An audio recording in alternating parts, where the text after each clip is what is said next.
கிறிஸ்துவுக்குள் மிகவும் பிரியமானவர்களே, அன்பின் ஆண்டவரும் அருமை இரட்சகருமாகிய இயேசு கிறிஸ்துவின் நல்ல நாமத்தினாலே உங்கள் அனைவரையும் அன்போடு வாழ்த்துகிறேன். என் அன்பு சகோதர சகோதரிகளே, இந்த இரவு வல்லமையான இரவு ஜெப வேளையிலே உங்களோடு தேவ வசனத்தை தியானித்து விட்டு ஜெபிக்கலாம் என்று எண்ணுகிறேன். பாருங்கள், நன்றாக கவனியுங்கள். அநேக காரியங்களுக்கு வேதத்திலே நாம் பார்க்கிற அநேக காரியங்களுக்கு ஒரு விடுதலை, ஒரு வெற்றி, அநேக காரியங்களிலும் இருந்து ஒரு விடுதலை பெற்று ஒரு உயர்வும் உன்னதமான நிலைமைக்கு நாம் கடந்து செல்வதற்கு ஒரு முக்கியமான காரியம் தேவைப்படுகிறது.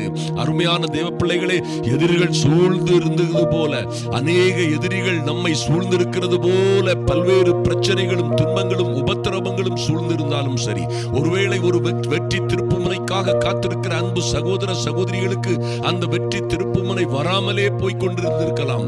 ஒருவேளை நாம் நினைத்தது போன்று கர்த்தரால் நமக்கு சொல்லப்பட்ட நல்ல தீர்க்க தரிசனங்கள் நிறைவேறாமல் போயிருக்கலாம். ஊழியத்தை செய்ய வேண்டிய வகையிலே செய்ய முடியாமல் போயிருக்கலாம். எத்தனையோ பிரச்சனைகள் நமக்கு முன்பாக, நமக்கு எதிராக, நமக்கு மத்தியிலே, நாம் அதன் மத்தியிலே வாழ்ந்து கொண்டிருக்கலாம். பாருங்கள், ஒரு அற்புதமான காரியத்தை இன்று நாம் தியானிக்க போகிறோம். ஹல்லேலூயா.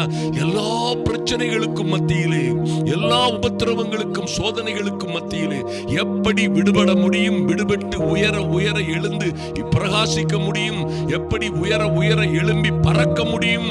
அருமையான தேவ பிள்ளைகளே, ஒருவேளை மனிதர்களும் நம்மை சுற்றி ஆயிரம் பேர் நம்மை ஏளனமாக நினைக்கவும், நம்மளை கேவலமாக பேசவும், அல்லது நாம் இனி எழும்பவே முடியாது, நம்மால் நம்ம குடும்பத்தால் இனி எழும்பவே முடியாது, நாம் சாதிக்கவே முடியாது என்கிறது போன்ற சூழ்நிலையிலே நாம் அவர்கள் மத்தியிலே வாழ்ந்து கொண்டிருந்தாலும், அங்கே இருந்து நீங்கள் எழும்புவதற்கு, அங்கே உங்களுக்கு ஒரு வெற்றி திருப்புமுனை உண்டாவதற்கு ஒரு அற்புதமான காரியம் இருக்கிறது.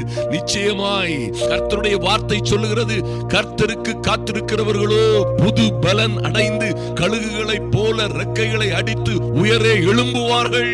ஹல்லேலூயா. நீங்கள் எத்தனை பிரச்சனைகளுக்கு மத்தியிலே இருக்கிறீர்கள் என்பது ஒரு காரியம் அல்ல.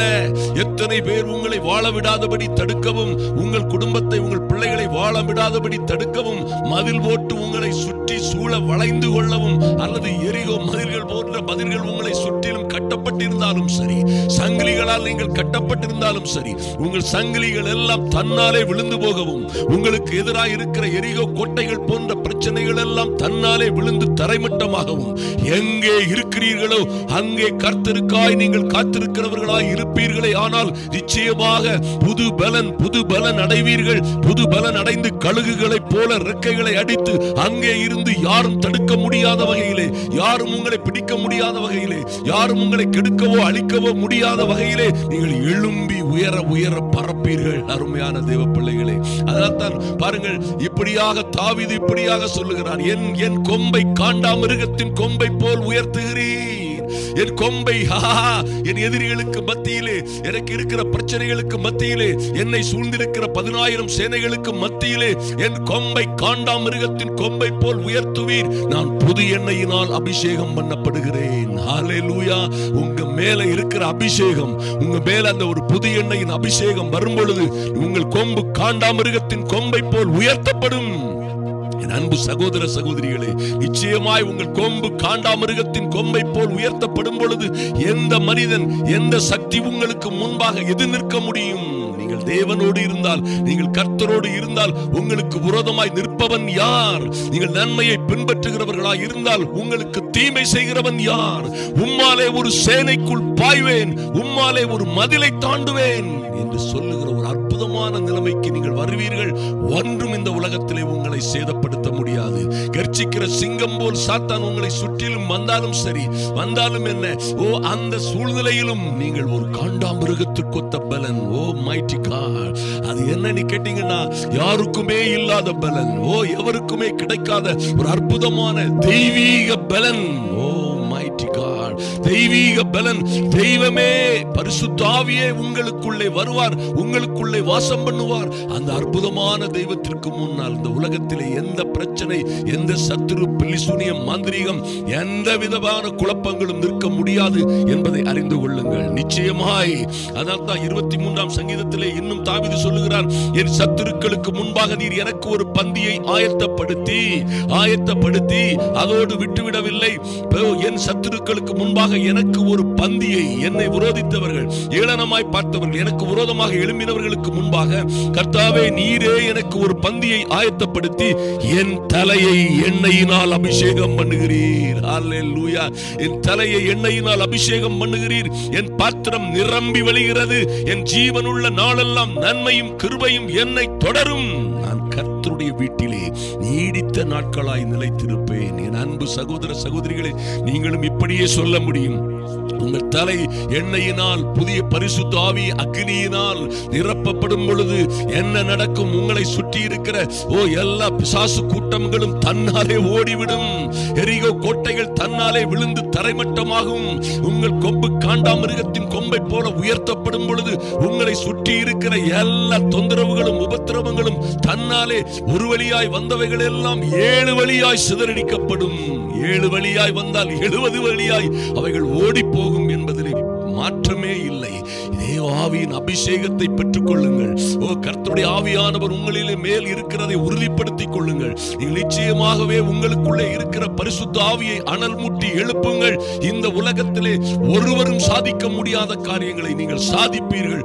ஒருவருக்கும் செய்ய முடியாத காரியங்களை நீங்கள் செய்வீர்கள். ஏனென்றால் உங்களோடு இருக்கிறவர் இந்த உலகத்தில் இருக்கிறவைகளையும் இருக்கிறவனை காட்டிலும் பெரியவர் இருக்கிறார். ஹல்லேலூயா. நீங்கள் நிச்சயமாய் இந்த கர்த்தர் உங்களோட கூட இருந்து செய்யும் காரியம் பயங்கரமாய் இருக்க போகிறது.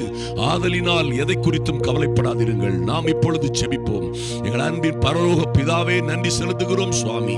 அன்பின் ஆண்டவரும் அருமை இரட்சகருமாகிய இயேசு கிறிஸ்துவின் நாமத்தினாலே இந்த பிள்ளைகளுக்கு விரோதமாய் இருக்கிற எல்லா பிரச்சனைகளிலும் இருந்து இவர்கள் விடுபட்டு பறக்கத்தக்கதாக எத்தனையோ துன்பங்கள், உபத்திரவங்கள், உபத்திரவப்படுத்துகிறவர்கள், அவமானப்படுத்துகிறவர்களுக்கு மத்தியிலே இவர்கள் புது பலன் அடைந்து விடுபட்டு உல்லாச பறவைகளாய் ரெக்கைகளை அடித்து உயரே உயரே பறக்கிற அனுபவங்கள் உண்டாகும்படியாய் என் தேவனாகிய கர்த்தருடைய அனுக்கிரகம் பிள்ளைகளை பலப்படுத்தட்டும், பாதுகாக்கட்டும் சுவாமி. நன்றி செலுத்துகிறோம்.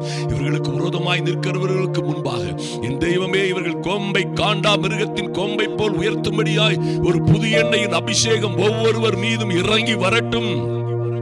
முகங்களை முறிக்கிற அபிஷேகம் இறங்கி வரட்டும். இயேசுவின் நாமத்தினாலே தடைகள் எல்லாம் மாறி போகும்படியாய் இவர்கள் சத்துருக்களுக்கு முன்பாக இவர்களை பாடாய்ப்படுத்தின, இவர்கள் பிள்ளைகளை பாடாய்ப்படுத்தின, கேவலமாய் நடத்தின, அவதூறாய் பேசின, அற்பமாய் பார்த்த, இவர்களை பார்த்ததும் கைகொட்டி தலையை துலுக்கி கொண்டு போகவும் கைகொட்டி சிரிக்கவும் செய்த அவர்களுக்கு முன்பாக இவர்கள் தலையை நீர் உயர்த்தும்படியாய் என் தேவனாகிய கர்த்தர் இவர்களுக்கு இவர்கள் சத்துருக்களுக்கு முன்பாக ஒரு பந்தியை ஆயத்தப்படுத்தும்படியாய் ஜெபிக்கிறோம். அதற்காக ஒரு புது எண்ணெயின் அபிஷேகத்தினால் இவர்கள் தலையை நிரப்பும்படியாய் என் தேவனாகிய கர்த்தருடைய சமூகத்திலே அன்பு சகோதர சகோதரிகளையும் பிள்ளைகளையும் குடும்பங்களையும் கையின் பிரயாசங்களையும் ஒப்புக் கொடுக்கிறோம். கர்த்தர் அப்படியே செய்ய செய்கிறதற்காக நன்றி செலுத்துகிறோம். அன்பரும் ஆத்தும இரட்சகருமாகிய இயேசு கிறிஸ்துவின் நாமத்தினாலே ஜெபிக்கிறோம் எங்கள் நல்ல பிதாவே. ஆமென், ஆமென். உங்கள் கொம்பு காண்டாமிருகத்தின் கொம்பை போல் உங்கள் பாத்திரம் நிரம்பி வழியும்படியாய் சத்துருக்களுக்கு முன்பாக ஒரு பந்தி ஆயத்தமாகிறது. என் அன்பு சகோதர சகோதரிகளே, நிச்சயமாய் நீங்கள் புது பலன் அடைந்து உயர உயர பறப்பீர்கள். இந்த பரிசுத்த ஆவியின் வரத்தை பெற்றுக் கொள்ளுங்கள்.